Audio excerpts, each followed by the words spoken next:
Hello and welcome to উদ্বোধন। আমরা একটা সিরিজ চালু করেছি, সেটা হচ্ছে অ্যাডভেন্টস অফ ইউরোপিয়ান, মানে মডার্ন ইন্ডিয়ান হিস্ট্রিটা শুরু করব। তো মডার্ন ইন্ডিয়ান হিস্ট্রি তো শুরু করার আগে আমাদের কিছু জিনিস জেনে রাখা উচিত। তো সেই জিনিসগুলো আমাদের হালকা হালকা করে জানতে হবে।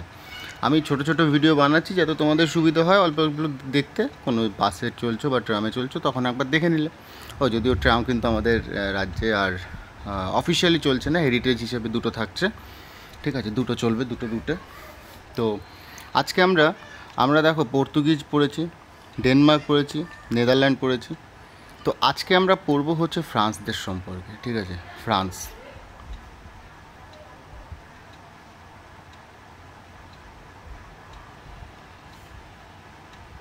ফ্রেঞ্চ বা ফ্রান্স। ঠিক আছে, ফ্রান্স দেশ সম্পর্কে পড়ব। তো ফ্রান্স দেশ সম্পর্কে পড়তে গেলে আমাদের জানতে হবে ফ্রান্সরা এসেছিল কবে এবং কেন এসেছিল। দেখো, কেন এসেছিল তার বহু কারণ আছে। তারা তখন যেই সময়কার কথা বলছি, মিডিল, মানে একটা সভ্যতা শুরু হয়ে গেছে অলরেডি আমাদের দেশে। বাইরের দেশের লোকেরা আক্রমণ করে তারা নিজেরা নিজেদের মতো করে স্থাপত্য নিদর্শন সব কিছু করছে, ব্যবসা বাণিজ্য থেকে শুরু করে যুদ্ধ সব কিছু করছে। আর এই সময় বিদেশি যারা ছিল তারা কি করছে, তারা নিজেদের দেশ থেকে অন্যান্য দেশে এক্সপ্যানশন করছে, মানে নিজের দেশকে আরও বড় করছে।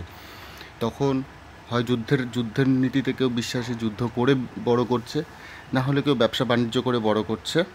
এই রকম, মানে তারা ওয়ার্ল্ডটাকে ঘুরে দেখছে যে কোথায় কী রকম আছে এবং আমাদের নিজেদের থাকার মতো বা আমাদের সাম্রাজ্য বিস্তার করার মতো কোন কোন জায়গাগুলো আছে। তো ফ্রান্সরা এইরকমই 1664 সালে তখনকার দিনের ফ্রান্সের চতুর্দশ লুই, মানে লুই চতুর্থ, ঠিক আছে, লুই চতুর্থ, এরকম লিখে দিলাম, লুই চতুর্থর অর্থ সচিব। এই লুই চতুর্থের যে অর্থ সচিব ছিল, ফাইন্যান্স সেক্রেটারি, তার নাম কি, কোলবার্ট। এই কোলবার্টের উদ্যোগে কি তৈরি করেছিল, ফ্রেঞ্চ ইস্ট ইন্ডিয়া কোম্পানি, এফিসি। বোঝা গেল? আমি যেদিন আগের দিন বলেছিলাম যে ফ্রেঞ্চ ইস্ট ইন্ডিয়া কোম্পানি কত সালে চালু হয়েছিল, সেখানে কিন্তু 1664 সালটা তোমরা জানতে পারবে। এরপর কি হয়েছিল, এরপরে ফ্রান্সরা এদেশে এসেছে, ইস্ট ইন্ডিয়া কোম্পানি তৈরি করেছে। তারপরে 1668 সালে ফ্রান্সিস ক্যাননের তত্ত্বাবধানে সুরাটে প্রথম বাণিজ্য কুঠি গঠন করা হয়। ফ্রান্সিস ক্যাননের তত্ত্বাবধানে সুরাটে কি করা হয়, একটা বাণিজ্য কুঠি, মানে তোমার হচ্ছে কমার্শিয়াল সাইট একটা, ঠিক আছে, কমার্শিয়াল সাইট তৈরি করা হয়। বোঝা গেল? এরপর হচ্ছে 1669 সালে। এই 1669 সালে কী হয়েছিল, মার্কানার উদ্যোগে কোথায়, মুসুলিপত্তনমে, সুরাটে একটা মুসুলিপত্তনমে একটা কমার্শিয়াল সাইট তৈরি করা হয়। বোঝা গেল? দ্বিতীয়, এটা সুরাটে প্রথম, মুসুলিপত্তনমে দ্বিতীয়। এরপর কত, 1673 সালে কী হয়েছিল, 1673 সালে ফ্রান্সের গভর্নর ফ্রান্সিস মার্টিন,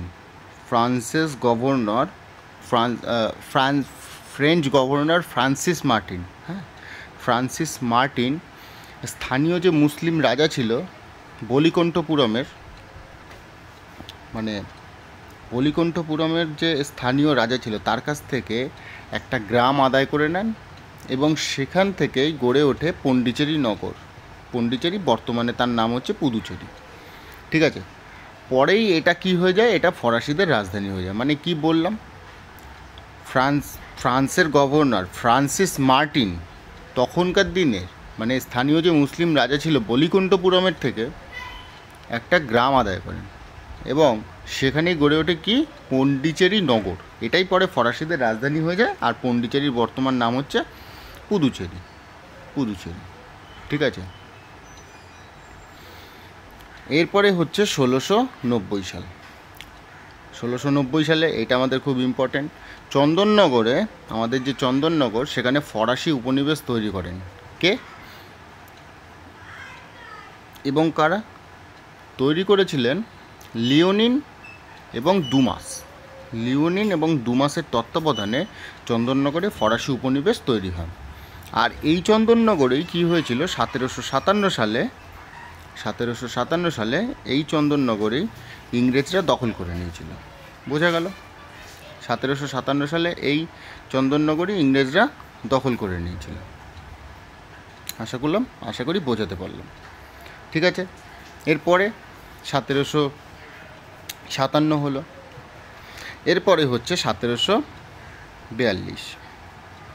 1742-এ কী হলো? ফ্রান্সের গভর্নর ডুপ্লেক্স গভর্নর, মানে ফ্রান্সের যে গভর্নর ছিল ডুপ্লেক্স, সে গভর্নর হিসেবে এখানে নিযুক্ত হলো। ডুপ্লেক্স আসার পর আরও 3টে বড় বড় জিনিস ঘটলো। অ্যাংলো ফ্রেঞ্চ ওয়ার 2 আর অ্যাংলো ফ্রেঞ্চ ওয়ার 3। ঠিক আছে, এই 3টে যুদ্ধ ঘটেছিল। তো এই অ্যাংলো ফ্রেঞ্চ ওয়ার সম্পর্কে আমাদের একটু জানতে হবে। তো আমরা একটু হালকা করে জেনে নিই এটা, কেননা এটা খুব গুরুত্বপূর্ণ ইতিহাসের প্রেক্ষাপটে এবং মডার্ন ইন্ডিয়ান হিস্ট্রির প্রেক্ষাপটে। ঠিক আছে,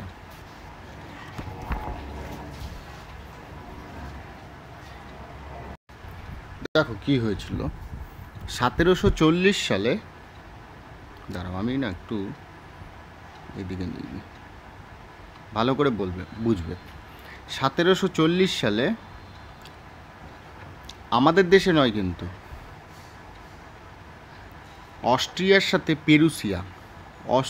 সাথে পেরুসিয়া এদের মধ্যে যুদ্ধ বাঁধে। অস্ট্রিয়ার সাথে পেরুসিয়া 1740 সালে। অস্ট্রিয়াকে সাপোর্ট করছিল হচ্ছে ইংল্যান্ড, আর পেরুসিয়াকে সাপোর্ট করছিল হচ্ছে ফ্রান্স।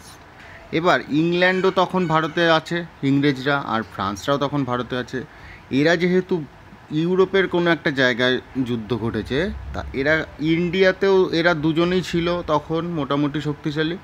তো ইন্ডিয়াতেও এদের যুদ্ধ বেঁধে গেছে। বোঝা গেল? 1740 সালে। আর এখান থেকেই ফ্রান্সের যে যুদ্ধগুলো হয়েছিল, সেই ফ্রান্সের যুদ্ধগুলো তার জন্য ইম্পর্ট্যান্ট। তো ফ্রান্সের যুদ্ধগুলোকে আমরা অ্যাংলো ফ্রেঞ্চ ওয়ারও বলি, বা কর্ণাটকের প্রথম যুদ্ধ, কর্ণাটকের দ্বিতীয় যুদ্ধ এবং কর্ণাটকের তৃতীয় যুদ্ধ হিসেবে বর্ণনা করতে পারি। ঠিক আছে, এইবার আসছি প্রথম যুদ্ধ 1746 সাল। 1746 থেকে 1748 সালে প্রথম যুদ্ধ। এটা হচ্ছে প্রথম যুদ্ধ। ঠিক আছে, ফার্স্ট ওয়ার। ভালো করে বুঝতে হবে, দোস্তোয়ালি বলে তখন একজন ছিলেন। দোস্তোয়ালির মৃত্যুর পরে কর্ণাটকের সিংহাসনের উত্তরাধিকার নিয়ে দোস্তোয়ালির মৃত্যুর পর কর্ণাটকের সিংহাসনের উত্তরাধিকার নিয়ে, মানে ঝামেলাটা হচ্ছে কিন্তু আমাদের কর্ণাটক রিজিয়নে। কর্ণাটকের মৃত্যুর পর তার যে সিংহাসনের উত্তরাধিকার, সেই নিয়ে কার মধ্যে ঝামেলা হয়েছিল? আনোয়ারউদ্দিন আর চাঁদা সাহেব। ঠিক আছে, এদের মধ্যে যুদ্ধ বাঁধে। এবার একদম নর্মাল ব্যাপার, আনোয়ারউদ্দিনকে কেউ সাপোর্ট করবে, চাঁদা সাহেবকে কেউ সাপোর্ট করবে। এদের মধ্যে হয় একজন ইংরেজকে সাপোর্ট করবে আর একজনকে ফরাসিরা সাপোর্ট করবে। তো আনোয়ারউদ্দিনের সাথে কে ছিল? ফরাসিরা। চাঁদা সাহেবের সাথে যুদ্ধ বেঁধে যায়। আর এরপরে যখন দেখছে যে চাঁদা সাহেবের বিরুদ্ধে ফ্রান্সরা এসছে, তখন চাঁদা সাহেবের পক্ষে হয়ে যায় কারা? ইংল্যান্ডরা। ঠিক আছে, চাঁদা সাহেবের পক্ষে।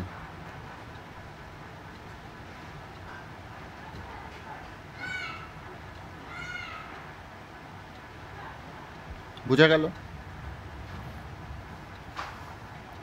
সরি, এই জায়গাটা না একটু উল্টো হয়ে গেল। আনোয়ারউদ্দিনের সাথে ইংরেজরা আর চাঁদা সাহেবের সাথে ফ্রেঞ্চরা। দুজনের মধ্যে যুদ্ধ ঘটিয়ে ফেললো। তখন ব্রিটেনের সেনাপতি ছিল কে? ব্রিটেনের সেনাপতি ছিল বার্নেট। আর ফরাসি সেনাপতি ছিল ডুপ্লেক্স। এই ডুপ্লেক্সের কাছে এই ব্রিটেনের সেনাপতি বার্নেট হেরে যায়। আর এরপরে কি হয়? ফ্রেঞ্চরা মাদ্রাজ দখল করে। বোঝা গেল? এর 1746 থেকে 1748। আর এই যুদ্ধটাকে বলা হয় আনোয়ারউদ্দিন ভার্সেস ডুপ্লেক্সের যে যুদ্ধ বা ইংল্যান্ড ভার্সেস ফ্রান্সের যে যুদ্ধ, এই যুদ্ধটাকে বলা হয় battle of Thomas. Battle of Thomas, বোঝা গেল? এটা গেল ফার্স্ট অ্যাংলো ফ্রেঞ্চ ওয়ার। এরপরে আসি সেকেন্ড অ্যাংলো ফ্রেঞ্চ ওয়ার। কত সালে হয়েছিল? এরপরে আরও বিভিন্ন ঘটনা ঘটেছিল, সেই ঘটনাগুলো আগে জানি, তারপরে সেকেন্ড ফ্রেঞ্চ ওয়ার ঘটেছিল তোমার 1749 থেকে 1754, কিন্তু তার ভেতরে কিছু জিনিস ঘটেছিল 1747 সাল। 1747 সালে কী হয়েছিল? 1747 সালে আফগানের একজন বিশিষ্ট ব্যক্তি আফগানিস্তানে, ঠিক আছে, এখন আগে বলা হতো আফগান, এখন তার নাম হয়েছে আফগানিস্তান। তো আফগানের একজন ছিল, তার নাম তোমরা অনেকেই জানো, আহমেদ শাহ আবদালি। আহমেদ শাহ আবদালি এর দ্বারা এই ইনভেশন করেছিল আহমেদ শাহ আবদালি, ঠিক আছে। ইনি নাদির শাহের মৃত্যুর পর 1739 সালে নাদির শাহ, সবাই জানে নাদির শাহের ব্যাপারটা, আর না হলে আমি বলে দেবো পরে, এই সব কটা জিনিস আসবে। তো নাদির শাহের মৃত্যুর পর আহমেদ শাহ আবদালি সিংহাসনে বসেন, এবং এই আহমেদ শাহ আবদালি মোট 4 বার ভারতের বিরুদ্ধে যুদ্ধ করেন বা ভারতকে আক্রমণ করেন। আর 1761 সালে পানিপথের তৃতীয় যুদ্ধে মারাঠাদের ইনি হারিয়ে দেন, ঠিক আছে, 1761 সালে, বোঝা গেল? এরপরে হচ্ছে 1748 কী হয়েছিল? আয়লা স্যাপলের সন্ধি, বোঝা গেল?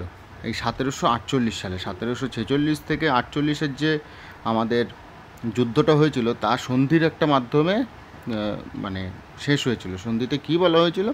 সন্ধিতে বলা হয়েছিল কেউ কাউকে আক্রমণ করবেন না, বোঝা গেল? আর কেউ কারোর জায়গা অধিগ্রহণও করবে না, মানে যে জায়গাটা যে জিতে নিয়েছে সেটা কেউ করবে না। তো ফরাসিরা মাদ্রাজ দখল করে নিয়েছিল 1746 থেকে 48 সালে।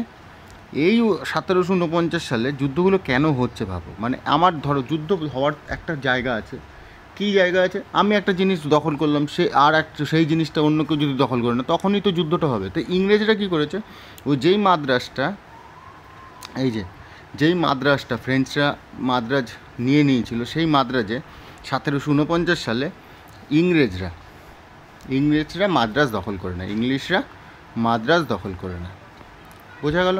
যার জন্য আবার ঝামেলা হবে 1749 থেকে 1754। এটা কি? দ্বিতীয়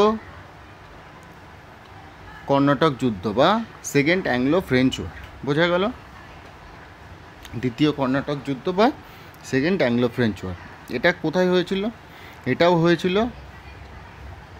হয়েছিল কর্ণাটকে। যেহেতু কর্ণাটকেই যুদ্ধগুলো হয়েছিল, তাই জন্য কর্ণাটকের প্রথম যুদ্ধ, কর্ণাটকের দ্বিতীয় যুদ্ধ এবং কর্ণাটকের তৃতীয় যুদ্ধ। এখানে কি হয়েছিল? এখানে দুজন ছিল, একটা হচ্ছে আনোয়ারউদ্দিন ভার্সেস চাঁদা সাহেব। আনোয়ারউদ্দিনকে সাপোর্ট করছিল ইংলিশ, আর চাঁদা সাহেবকে সাপোর্ট করছিল ফ্রান্স। আর এটা হচ্ছে কর্ণাটকে। আর নিজামের সাথে, মানে তোমার হায়দ্রাবাদে, এখানে নাসির জং আর ভার্সেস মুজাফফর জং, বোঝা গেল? নাসির জং ভার্সেস মুজাফফর জং, এদের দুজনকে সাপোর্ট করছিল ফ্রান্স, আর এদের দুজনকে সাপোর্ট করছিল ইংলিশ। এর জন্যই যুদ্ধটা ঘটেছিল, বোঝা গেল? এরপরে হচ্ছে 1749 সাল। 1749 সালে এই যে যুদ্ধটা হয়েছিল, এটাকে বলা হয় অম্বরের যুদ্ধ, ঠিক আছে। অম্বরের যুদ্ধে আনোয়ারউদ্দিনকে মেরে ফেলা হয় এবং চাঁদা সাহেব সিংহাসনে বসেন। আনোয়ারউদ্দিন মরে যায় এবং এ সিংহাসনে বসেন কর্ণাটকে, ঠিক আছে, কর্ণাটকে। পরে এই চাঁদা সাহেবকে রবার্ট ক্লাইভ হত্যা করেন। একে হত্যা করে কাকে বসান? চাঁদা সাহেবকে হত্যা করে মোহাম্মদ আলীকে বসান। তোমরা একটু লিখে নিও এগুলো, দেখবে সুবিধা হবে, বোঝা গেল? এটা গেল সেকেন্ড অ্যাংলো ফ্রেঞ্চ ওয়ার। এরপরে হচ্ছে তৃতীয় Anglo French war. Second Anglo French ওয়ারে কী হয়েছিল? পন্ডিচেরির একটা চুক্তি হয়েছিল, ওই চুক্তিতে তাই যে আমি ভাই তোমাকে আক্রমণ করব না, তুমিও আমাকে আক্রমণ করবে না, এই হচ্ছে ব্যাপার। এরপরে হয়েছিল, এরপরে কি হলো, এটা গেল সেকেন্ড অ্যাংলো ফ্রেঞ্চ ওয়ার। এরপরে হচ্ছে 3 নম্বর অ্যাংলো ফ্রেঞ্চ ওয়ার। সেটা কবে হয়েছিল? 1758 থেকে 1763 সালে। 1758 থেকে 1763 সালে, ঠিক আছে। এটা হচ্ছে থার্ড অ্যাংলো ফ্রেঞ্চ ওয়ার। এখানে কি হয়েছিল? এখানে হয়েছিল কাউন্ট দ্য ল্যালি এবং Sir Eyre Coote. Count de Lally আর versus Sir Eyre Coote. Count de Lally, এই নামটাই শুনে মনে হচ্ছে কাউন্ট মানে ফরাসি, আর স্যার আয়ারকুট, স্যার মোটামুটি ইংলিশদেরই ডাকা হতো, তাহলে স্যার আয়ারকুট।